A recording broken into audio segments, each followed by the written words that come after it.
Ethan Cole had been living on Orbital Station 17 for almost a year. The place floated silently above the blue curve of Earth, a mix of human and alien architecture, metal corridors glowing with soft lights, and windows showing the endless dark of space. He had gotten used to sharing the station with strange beings from faraway worlds, but nothing prepared him for the morning when his alien roommate, Zyra, stood in the middle of their shared living room, staring at him like he was prey. Zyra was unlike any alien he had met before. She had smooth silver skin, eyes that shimmered like liquid gold, and hair that looked like strands of glowing fiber. Her species, the Virilians, were known for their beauty and for their strange customs. Ethan had learned early on that she liked to watch him, sometimes for minutes at a time, without blinking. It was unsettling, but he had chalked it up to cultural differences. That morning, she didn't greet him with the usual quiet nod. Instead, she stepped forward and spoke in a voice that was calm but heavy with meaning. "Ethan," she said, "it is time for you to participate in the human breeding program." Ethan froze halfway to the coffee maker. "I'm sorry, the what?" he asked. Zyra tilted her head, as if trying to measure his reaction. "My people have studied humans for decades. We believe your species holds a rare adaptability that can help restore balance to our genetics. You have been chosen to assist." He blinked, unsure if this was some kind of alien joke. "Look, I don't know what you're talking about, but I'm not signing up for whatever this is," he said. Zyra's eyes narrowed slightly. Without a word, she produced a thin sheet of glowing material from her robe. It looked like a mix between paper and liquid, shifting with colors. Ethan could see the words written in some alien language, stamped with 3 red symbols that looked almost like claws. "This," Zyra said, "is the approval of the Galactic Council. It is not optional." Ethan let out a nervous laugh. "Yeah, well, I think I'll pass," he said, trying to keep things light, but something in Zyra's expression told him she wasn't joking. "Refusal is dangerous," she said quietly. "Others have refused, and they were removed." Her golden eyes locked onto his, and for the first time since they met, Ethan felt something more than curiosity in her gaze. He felt hunger, not the kind that came from food, but something primal, deeper. Ethan backed away. "I don't know what kind of ritual you people do, but I'm not part of it," he said. Zyra took a slow step forward, her movements graceful but deliberate. "You already are," she whispered. Before Ethan could reply, the door to their apartment hissed shut behind him. He turned and tried the panel, but it didn't respond. The lights in the room shifted to a soft golden hue, matching the glow of Zyra's eyes. "This is the preparation phase," she said. "We will begin soon." Ethan's heart pounded. He moved toward the comms panel to call station security, but it flashed a red warning. "Access denied." "What did you do?" he demanded. "I secured the room," she said, "so no one can interrupt." Her tone was calm, but her body language was different. Her breathing was quicker, her eyes slightly wider. She stepped closer until she was only a meter away. Ethan could smell a faint, sweet scent in the air, like flowers and metal mixed together. It made his head feel light. "Zyra," he said, forcing himself to stay calm, "this isn't going to happen. You can't just decide something like this for me." Zyra tilted her head again, almost as if she was studying a rare animal. "You will understand soon," she replied. "This is not only for my people, it is for you too. Your survival may depend on it." Her words sent a chill through him. "What are you talking about?" he asked. Zyra's voice dropped to a whisper. "There are forces in this station that you do not see, Ethan. If you refuse me, they will take you anyway, and you will wish it was me instead." The air in the room felt heavier. Ethan's mind raced. If what she said was true, this was bigger than just an awkward alien conversation. It was a trap, and he was already inside it. Zyra walked to the corner of the room and touched a hidden panel. The wall shifted, revealing a small compartment filled with strange devices, smooth silver orbs, thin wires, and crystal-like tools that hummed faintly. "These will measure our compatibility," she said. "We must begin the ritual soon." Ethan took a slow breath. If he panicked, he'd lose control. If he played along, maybe he could find a way out. "All right," he said carefully. "Just explain it first." Zyra's lips curved into a small smile. "Good," she said. "You are learning." She picked up one of the silver orbs and held it out to him. It was warm, almost alive, and it pulsed softly in his hand. "When this glows bright," she said, "we will be ready for the next stage." Ethan stared at the orb, his mind still searching for an escape plan. He didn't know if he had hours or minutes before the next stage began, but one thing was certain. He was no longer just a human living on a space station, he was prey in someone else's experiment, and the hunter was standing right in front of him, smiling. Ethan barely slept that night. Every time he closed his eyes, he could feel Zyra's golden gaze on him, the faint hum of the apartment's energy locks reminded him that he was trapped, and somewhere deep in his chest, his instincts kept warning him. This was not just a cultural misunderstanding. Morning came with no sound of the station's usual hallway chatter. It was quiet outside, too quiet. Zyra stood by the window, watching the black void of space, her silver skin catching the light from the nearest star. When she turned to him, there was no smile, only calm determination. Today begins the first phase, she said. Ethan rubbed his face, trying to shake off the heavy feeling in his head. What phase? You didn't explain anything, he replied. Zyra walked toward the center of the room and tapped the floor twice. The panels beneath them shifted, revealing a glowing circular platform. Ethan stepped back instinctively. What is that? He asked. A bonding field, Zyra said. It will align our rhythms, breathing, heartbeat, thought patterns. Ethan raised his eyebrows. That sounds like a mind game. Zyra's voice stayed calm. It is survival. For both of us. She gestured for him to step onto the platform. Ethan shook his head. No thanks, I like my brain the way it is. Zyra's eyes softened slightly, but her tone became colder. If you refuse, the council will not wait, others will come, they will not be gentle. The weight of her words pressed against him. Reluctantly, he stepped onto the platform. The moment his feet touched the glowing surface, a soft vibration moved through his body. It was warm at first, almost pleasant, then, suddenly, a wave of alien energy pulsed up his spine. Ethan's vision blurred for a second. He could see flashes, images of alien cities, strange landscapes, and other Virilians with the same golden eyes as Zyra. One of the images showed a human, surrounded by alien guards, looking terrified. Ethan stumbled back, gasping. What was that? He demanded. Fragments, Zyra said, my memories, and some warnings. He tried to step off the platform, but a faint energy barrier blocked his way. Let me out, he said. In a moment, Zyra replied, the readings are almost stable. The orb from yesterday floated out of its compartment, hovering between them. It began to pulse brighter, syncing with the beat of their hearts. Ethan's head felt heavy. The floral metal scent from before was stronger now, making it harder to think clearly. His pulse raced faster, but he forced himself to focus. This isn't just about genetics, is it? He asked. Zyra hesitated, and for the first time, she looked uncertain. There are politics, she admitted. If my people succeed in proving compatibility with humans, they will gain power in the council. And they will not stop at one human. Ethan's stomach tightened.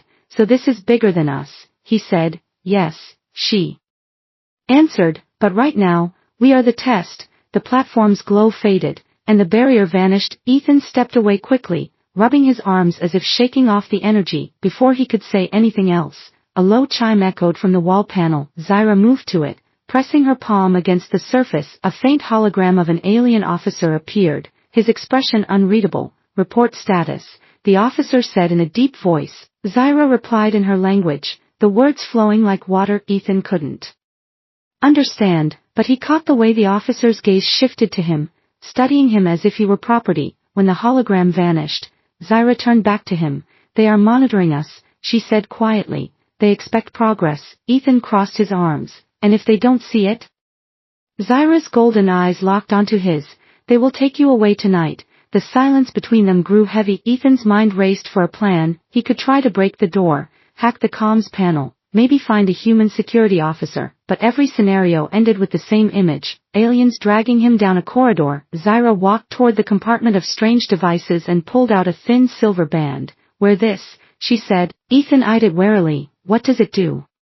It measures our proximity levels, Zyra answered. It will show the council that we are adapting. Ethan slipped the band onto his wrist. He moment it touched his skin. It tightened slightly, warming like a living thing. A faint hum vibrated against his pulse. Zyra watched his reaction closely, almost like she was memorizing every breath he took. You are resisting less, she said softly. I'm just picking my battles, Ethan replied. Her expression was unreadable. Good, she said. because tomorrow, we start the second phase.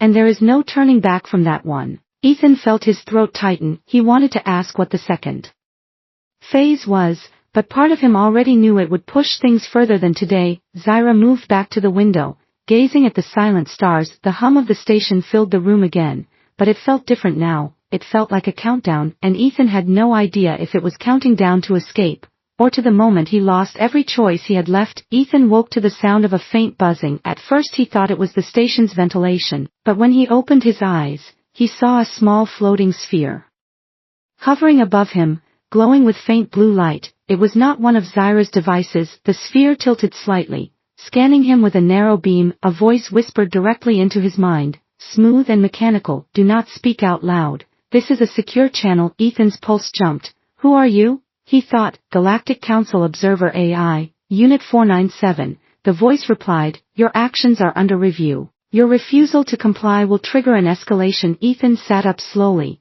keeping his eyes on Zyra's closed bedroom door. "What escalation?" he asked silently. "Removal from the station, transfer to a secure facility, possible memory extraction," the AI said. The words made Ethan's skin crawl. "So I really don't have a choice." "Your only choice is cooperation, but even then, survival is uncertain." Before he could ask more, the AI's light dimmed. "The Virilian is not your enemy. But she is not telling you everything," it said. "You have 12 hours to make progress, or others will intervene." Then the sphere vanished into thin air. Ethan sat on the edge of his bed, his thoughts spinning. If the AI was warning him, that meant Zyra wasn't acting alone. There were more forces involved, and maybe even different factions inside the council. He needed answers. The door to Zyra's room hissed open. She stepped out wearing a deep blue robe that shimmered as she moved. Her eyes went straight to him. "You didn't sleep well," she said. Ethan forced a casual shrug. "I've had worse nights." She studied him for a moment, then gestured toward the table. A tray was waiting, alien fruits, glowing water, and something that looked like bread but pulsed faintly. "Eat," she said. "You will need your strength." Ethan didn't touch the food. "Zyra, what happens if we fail this? Whatever you're calling it?" he asked. She tilted her head. "If we fail, I am disgraced, and you are reassigned." The word reassigned made Ethan's stomach twist. He thought of the AI's warning. "Reassigned where?" he asked carefully. Zyra looked away. "It is better you do not." "No." He leaned forward. "Try me," he said. Her golden eyes met his again, and there was a flicker of something. "Fear, maybe. There are facilities," she said slowly, "where humans are kept for long-term study. They do not return." The air between them turned heavy. Ethan realized the choice was no longer between agreeing or refusing. It was between doing this with Zyra, or having it forced on him by strangers. And somehow, Zyra seemed like the safer option, but there was still one thing he couldn't ignore. She was hiding something important. "What aren't you telling me?" he asked. Zyra's lips pressed into a thin line. "If I tell you now, you will not trust me, and without trust, this cannot work," she said. Before he could push her further, the apartment lights dimmed. A deep voice filled the room. "Attention Virilian Unit Z-14, report on your human subject." The sound came from all directions, like the station itself was speaking. Zyra answered in her flowing language, her tone formal and precise. Ethan couldn't understand the words, but he caught his own name more than once. After a long pause, the voice replied, "Continue, but increase pace. Council oversight will intensify." The light returned to normal, and the presence was gone. Ethan let out a slow breath. "That was them, wasn't it?" he said. Zyra nodded. "Yes, they are impatient." She moved to the device compartment and pulled out two thin, silver gloves. "These are neural sync gloves," she explained. "Once worn, they link muscle memory, reflexes, and some thought patterns." Ethan hesitated. "Sounds like a fast way to lose my mind," he said. Zyra stepped closer, holding the gloves out. "Or a fast way to keep it," she replied. He took the gloves reluctantly and slipped them on. A faint electric pulse ran up his arms. Suddenly, his hands moved on their own, mirroring Zyra's movements perfectly. She raised her hand, and his hand followed without thinking. She turned her wrist, and his wrist matched. It was unsettling, but also strangely intimate. He could feel her pulse through the connection, steady and strong. She was watching him closely. "You learn quickly," she said softly. "I adapt," he replied. The connection lasted only a few minutes before she pulled the gloves away. That is enough for today, she said. Tomorrow we begin the next stage. Direct neural linking. Ethan froze. And what does that involve? Zyra looked at him for a long moment. It will mean no secrets between us, she said. Her words lingered in his mind long after she left the room. He wasn't sure if that was a promise or a threat, but one thing was clear. Tomorrow, there would be nowhere left to hide.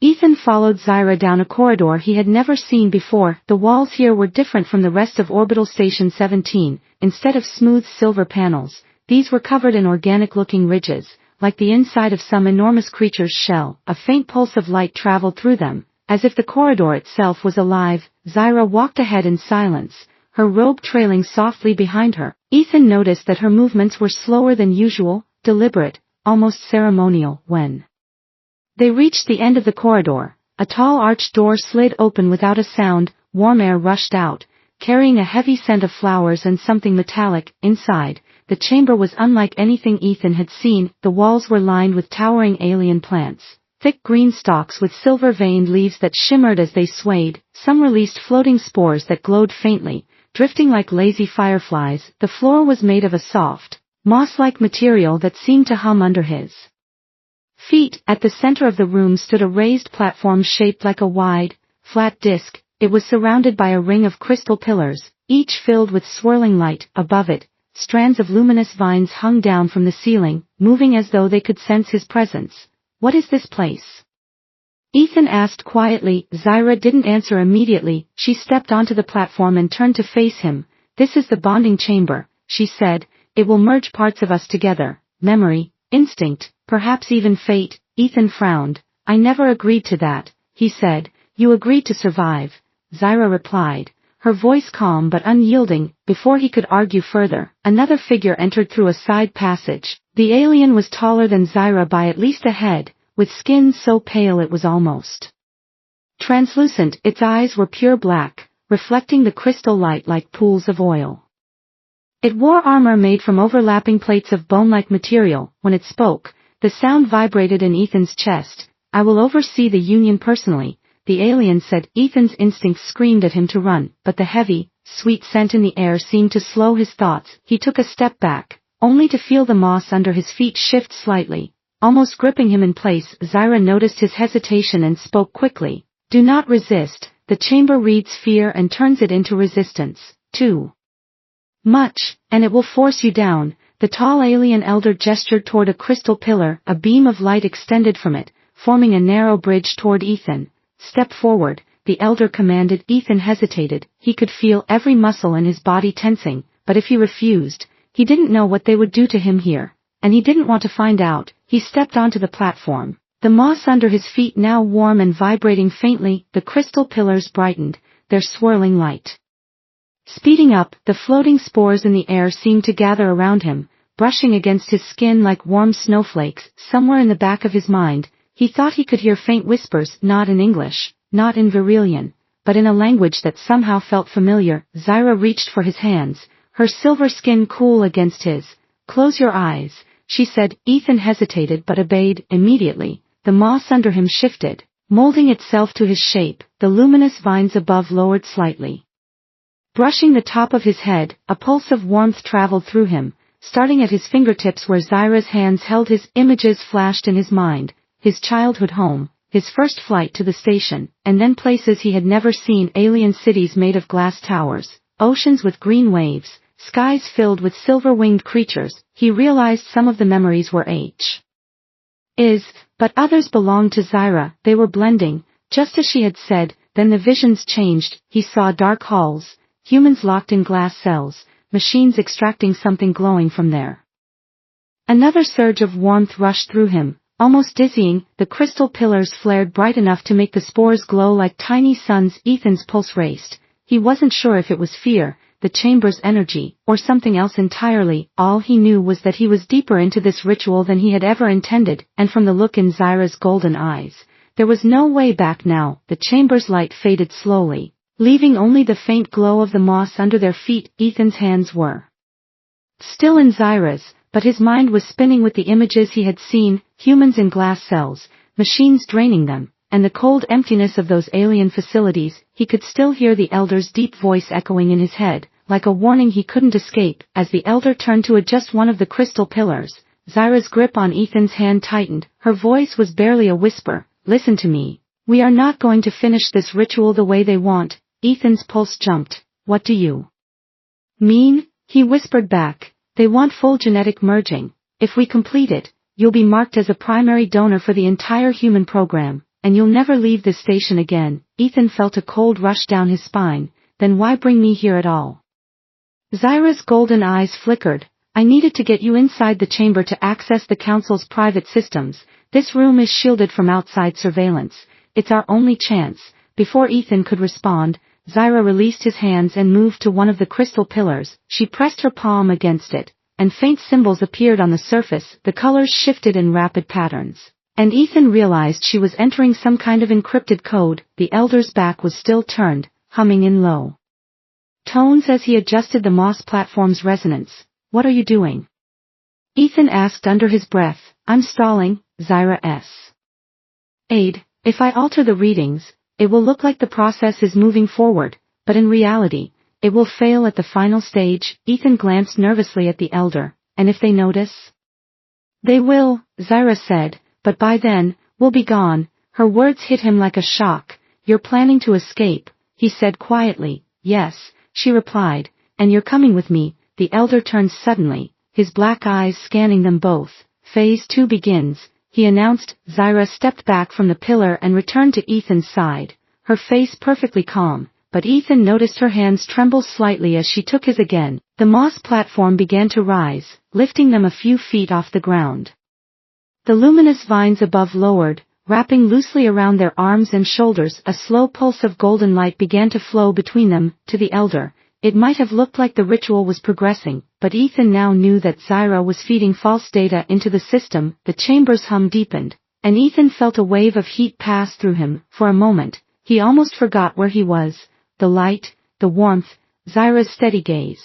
It was disorienting. Then a sharp alarm broke the illusion. A harsh red light flashed across the walls. The Elder's head snapped toward one of the side panels. "Security breach in Council mainframe," the alien barked, his voice booming through the chamber. Ethan's stomach dropped. "They know," he said. Zyra didn't let go of his hands. "Now," she whispered, "we run." The vines loosened instantly. As if they were obeying her, she pulled him toward a small, barely visible passage behind one of the massive plants. Ethan followed without hesitation. The moss floor gave way to a narrow tunnel of cold metal. Somewhere behind them, the Elder roared in a language Ethan didn't understand. The sound of heavy footsteps followed. They sprinted through the dim passage, their shadows stretching on the walls from the flickering emergency lights. Ethan could hear distant voices, alien and sharp, moving closer. Zyra touched a hidden panel on the wall, and a small hatch opened into another corridor. "This leads to the lower docking bays," she said. "If we can reach my shuttle, we're free." A loud crash echoed behind them. The Elder was breaking through the plant-covered entrance. Ethan didn't look back. The corridor tilted slightly as they ran, leading deeper into the station's lower levels. Every few seconds, a new alarm sounded, each one closer than the last. They reached a junction where 3 corridors met. Zyra stopped, scanning the walls for another hidden panel. Before she could find it, a group of armored aliens appeared at the far end, weapons glowing. Ethan's heart pounded. "This way," he shouted, pulling her toward the left corridor. They ran until Ethan's lungs burned. At last, Zyra stopped at a wide circular hatch marked with faint Virelian symbols. She pressed her hand against it, and the door opened to reveal a small docking chamber. In the center was a sleek silver shuttle, its hull lined with glowing markings. "Get in," Zyra said, her voice urgent. As the hatch closed behind them, Ethan heard the echo of boots pounding the corridor. Zyra slid into the pilot's seat, her fingers flying across the controls. The shuttle's engines hummed to life. She looked at him once, her eyes fierce. "Hold on, Ethan. Once we launch, there's no going back." And then the shuttle lifted from the docking platform, turning toward the black expanse of space. The alarms of the station faded behind them, replaced by the silent promise of escape, and whatever dangers waited out there. The shuttle burst from the docking bay like a silver arrow. Ethan felt his stomach drop as the black ocean of space swallowed them. Behind, orbital station 17 shrank quickly, but its lights flared with activity. Small alien interceptors detached from its hull, their engines burning bright as they moved to follow. Zyra's hands moved fast over the controls, her golden eyes flicked between the navigation screen and the rear sensors. They've already launched a pursuit squad, she said, her voice tight. Ethan leaned forward. Can we outrun them? Not in open space, Zyra replied. We'll need cover. She angled the shuttle toward a distant asteroid field. The rocks floated like drifting mountains, spinning slowly in the void. As they drew closer, faint trails of frozen vapor curled around them like ghostly ribbons. This is suicide, Ethan muttered. No, Zyra said. This is the only place they can't use long-range weapons. The first enemy shot streaked past, leaving glowing trails that lit the shuttle's hull. Zyra dove into the asteroid field, the ship weaving between jagged rocks that could tear them apart with a single scrape. Ethan gripped the side panel until his knuckles ached. The sound of the engines grew louder as Zyra pushed them to their limits. A sharp turn threw Ethan sideways in his seat. The view outside became a blur of spinning boulders. The interceptors followed, smaller and more agile, their thrusters flashing like hunting predators. Zyra's breathing had changed. It was faster, almost rhythmic. A faint, sweet scent filled the cockpit, thicker than before. Ethan glanced at her, realizing what it meant. Her species released mating pheromones under extreme stress. He swallowed hard, forcing his focus back to the danger outside. Zyra's eyes darted to him for a split second. Don't get distracted, she said. Too late, he muttered, but kept his gaze on the approaching ships. One interceptor cut ahead, trying to block their path. Zyra pulled the shuttle into a sudden roll, skimming the surface of a massive asteroid so close that sparks danced along the hull. The pursuing ship clipped the rock and exploded in a silent flash. Two more took its place, an gling to corner them deeper into the field. Ethan's mind raced. If they kept running in a straight path, they'd be trapped. Zyra, veer left between those two giants, he said, pointing to a pair of slowly rotating asteroids. She glanced, calculating the gap. It's narrow, she said, too narrow for them. The shuttle slipped through with only meters to spare, the enemy ships breaking formation to avoid collision. The maneuver bought them seconds, nothing more. They'll regroup fast, Zyra said. Ethan turned to her. Then we don't give them the chance. Hit the blind jump. Her golden eyes widened. That could drop us into a star, or worse, or it could get us out of this, Ethan said firmly. For a moment, they stared at each other, then Zyra nodded. You're insane, she said softly. I like that. Her fingers danced across the console, unlocking the emergency hyperdrive sequence. The system's warning lights flared red. A robotic voice announced, destination uncalculated. Risk critical. Zyra's hand hovered over the activation switch. You're sure? She asked. Ethan took a breath. I trust you, he said. The word seemed to freeze her for just a heartbeat. Then she hit the switch. The shuttle's engines roared. The stars outside stretched into blinding lines of light. The asteroid field vanished in an instant, taking their pursuers with it. The jump was violent. Ethan felt his chest compress and his vision blur as the ship tore through space. The scent in the cockpit was almost overwhelming now. Zyra's hands gripped the controls tightly, her breathing sharp. When the pressure eased, they were surrounded by complete darkness. No stars, no planets, just a strange black emptiness. Ethan looked at the readings.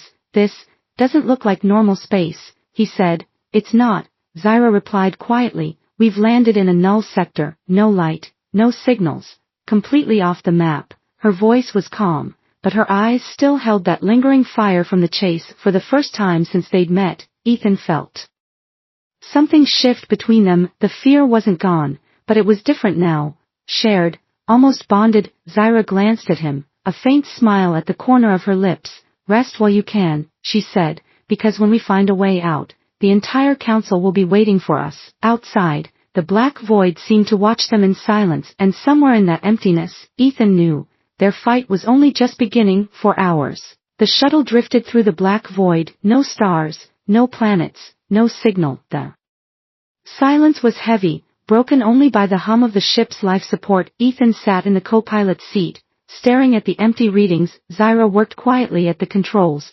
searching for a way out. Finally, the sensors caught something, faint, but real, a small gravity well ahead, hidden deep in the null sector. Zyra's golden eyes lit up. It's artificial, she said. Someone built this. Ethan leaned forward. Could be a trap, He warned, or a refuge, Zyra replied, and we don't have the luxury to choose. She guided the shuttle toward the signal. Out of the darkness emerged a cluster of faint lights, a hidden station built into the side of a massive hollow asteroid. It looked old, patched together from human and alien parts. Docking bays glowed faintly, as if waiting for someone. As they approached, a voice crackled through the comms, "Identify yourself or turn away." Ethan exchanged a look with Zyra. He pressed the comm switch. "This is Ethan Cole." "Human," he said, "we're running from the Galactic Council." A long pause followed, then the voice replied, "Docking Bay 3, now." The bay doors opened, revealing a dimly lit interior. When they landed, the airlock hissed open to reveal figures waiting, humans, real humans, some in patched spacesuits, others in worn jackets. One stepped forward, an older woman with sharp eyes and a scar across her cheek. "Welcome to Haven," she said. "The last place the council hasn't found yet." Ethan stepped out, the air here smelling faintly of oil and metal. He turned to see Zyra following, her gaze wary but curious. The woman's eyes lingered on Zyra. "We don't get many Virilians here," she said. Zyra tilted her head. "We don't get many free humans where I'm from," she replied. The woman smirked, then looked back at Ethan. "You're safe for now, but the council will hunt you," she said. Ethan nodded. "They already are." Over the next hours, they learned more about Haven. It was a hidden colony for humans who had escaped alien control. Some were smugglers, others scientists, all united by one goal: stay free. Zyra listened carefully, asking questions about their defenses, their supplies, their allies. Later, in a quiet corner of the station, Ethan found her standing by a window. The asteroid's shield shimmered faintly beyond the glass. "You could stay here," he said. "Safe?" Zyra turned to him. "Safe from the council, maybe, but not from the truth." "What truth?"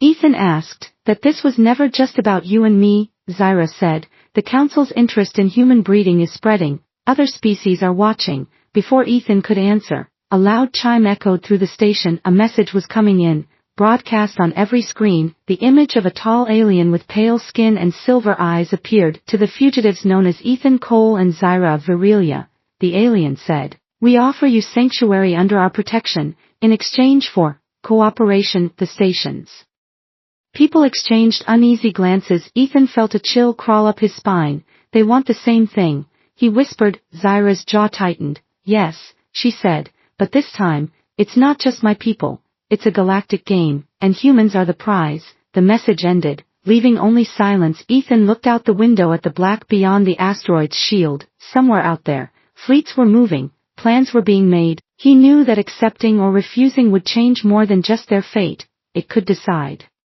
humanity's place in the galaxy. Zyra stepped closer, her voice low. "Whatever happens, we face it together," she said. Ethan met her gaze. "Together," he agreed. Outside, the void seemed calm, but Ethan knew it was only the quiet before a much bigger storm.